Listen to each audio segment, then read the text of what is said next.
여러분 안녕하십니까? 이어서 경남 소식입니다. 지난해 12월 폭발 사고로 노동자 1명이 숨지고 5명이 다친 한국카본의 또 다른 밀양 공장에서 일주일 만에 하청 노동자가 크게 다친 사실이 뒤늦게 확인됐습니다. 민주노총 경남본부는 노동자 보호 조치가 소홀했다며 한국카본 대표를 고용노동부에 고발하기로 했습니다. 보도에 박기원 기자입니다. 한국카본 밀양 2공장입니다.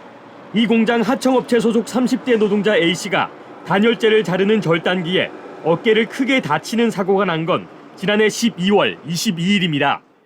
인근 밀양 사포 공장에서 폭발 사고로 1명이 숨지고 5명이 다친 사고가 난 지 불과 일주일 만입니다.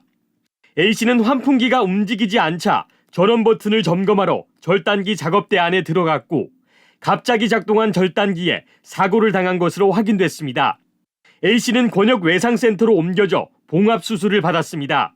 환풍구 스위치 킨다고 날물 밑으로 머리를 집어 넣다가 그냥 생긴 문제.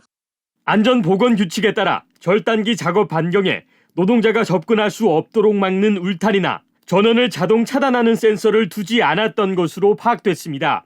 그 기계는 꺼져야 됩니다. 자동적으로 센서를 부착하든지 어떤 그런 안전장치가 있어야 된다는 거죠. 한국카본 측은 하청업체의 안전관리 책임을 돌렸지만 외주업체에서 알아서 할 수 있는 그 정도이기 때문에 저희들이 거기까지 개입해서 막 그러고 확인하고 그러지 않았습니다. 산업안전보건법에는 원청이 하청 노동자의 산업재해 예방을 위해 적절한 조치를 하도록 돼 있습니다. 이제 원청도 같이 책임을 져라는 게 약간 법의 취지입니다.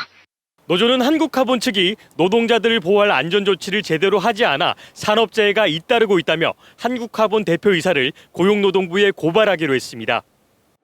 한국카본은 뒤늦게 전문업체의 안전 컨설팅을 받겠다는 대책을 내놨습니다. KBS 뉴스 박규현입니다. 경남 지역 농협 직원들의 수억 원대 횡령 사건이 잇따르면서 농협이 감사에 착수했습니다. 신축 공사비 3억 원을 빼돌려도 또 고객들의 예금 9억 원을 무단으로 인출해도 지역 농협의 자체 통제 시스템은 제대로 작동하지 않은 것으로 드러났습니다. 김소영 기자가 취재했습니다. 부경 양돈농협이 지난해 2,100억 원을 들여 완공한 공판장입니다.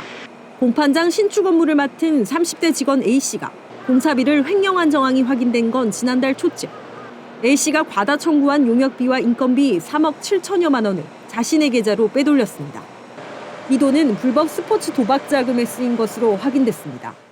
A씨 혼자 공사비 지급 건의와 비용 집행을 담당한 탓에 공사비가 과다 청구된 사실조차 아무도 파악하지 못했습니다. 한시적인 조직이다 보니까 이제 인력을 좀 그렇게 운영을 못하는 부분들이 있죠. 조합원 2,300명이 넘는 진주 서부농협입니다. 50대 직원 B씨가 지난 2달 동안 고객 5명의 예금 계좌에서 무단으로 인출한 돈은 모두 9억 원. 고객 한 사람 계좌에서 적게는 2천만 원, 많게는 7억 원까지 빼낸 겁니다. 지점 관리자가 전표를 확인하던 중 수상한 거래 내역을 확인하면서 비위가 드러났습니다. 진주 서부농협은 B씨를 횡령 혐의로 경찰에 고발했습니다. 고금리에 투자를 하다 본 게 그걸 메꾸고 열라고 하다 본 게 횡령이지, 그지? 최근 4년 동안 지역 농협에서 발생한 횡령 사고는 152건에 금액은 450억 원에 달합니다. 특히 지난해 상반기에만 사고액이 278억 원에 이르는 등 최근 들어 비위가 급증하고 있습니다. 중앙위 차원에서 책임지고 지역 농협에 대해서 내부 통제라든지 또 감사 제도를 혁신해야 될 필요가 있다고 저는. 농협중앙회는 이들 지역 농협에 대한 감사에 착수하는 한편 정확한 피해 규모와 함께 관리 감독상의 부실이 있었는지도 조사하고 있습니다. KBS 뉴스 김소영입니다.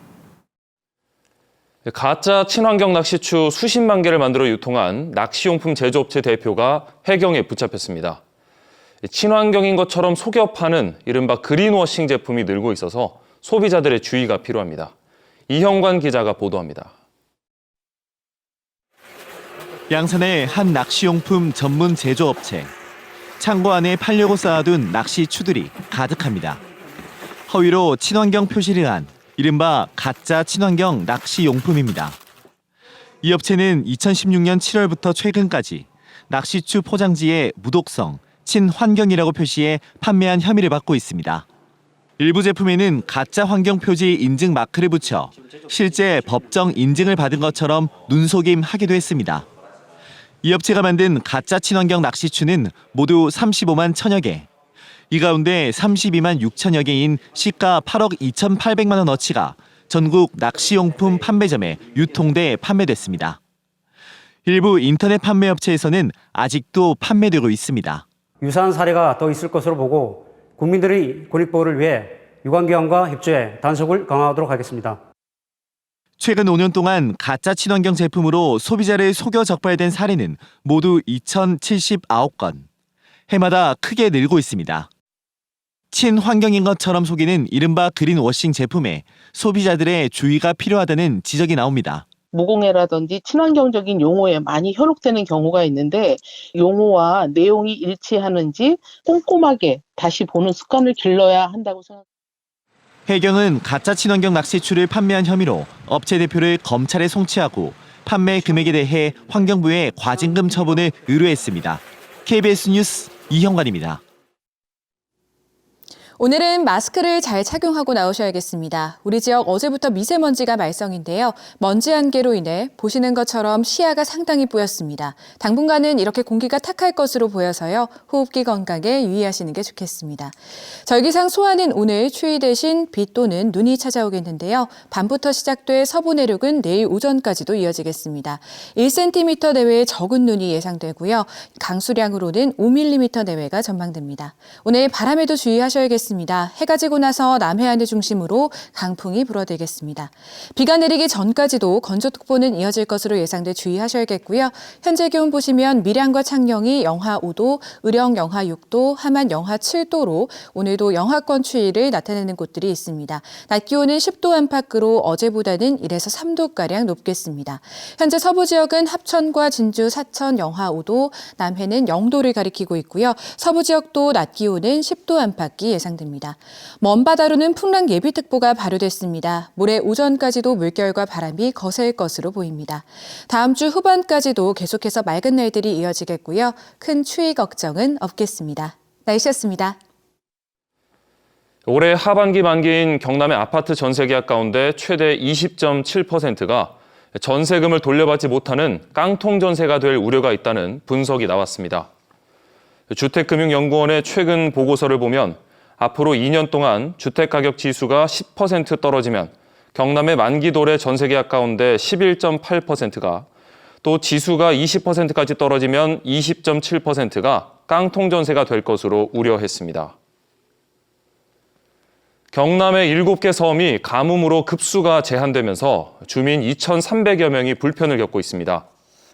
제한 급수 지역은 통영시 욕지도와 노대도, 오곡도, 수우도, 우도, 추도, 매물도 등 7개 섬입니다. 이들 섬은 지난해 11월과 12월부터 공동 급수 시설에 물이 부족해지기 시작해 육지로부터 생수를 공급받거나 급수선을 지원받고 있습니다. 경상남도가 이번 겨울방학 기간에 성면 해체 공사가 진행되는 학교 130여 곳을 점검합니다. 점검 대상은 성면 비산 방지 조치와 폐기물 관리, 성면 감리인 운영 등입니다. 경상남도는 위반 행위가 적발되면 고발이나 과태료 부과를 할 계획입니다. 경상남도가 학교 급식에 지역 농산물을 안정적으로 공급하기 위해 먹거리 통합지원센터를 기존 6곳에서 올해 12곳으로 늘립니다. 또 경남교육청 등과 함께 급식에 유기농이나 무농약 쌀을 쓰도록 44억 원을 지원할 계획입니다. 지금까지 경남 소식이었습니다.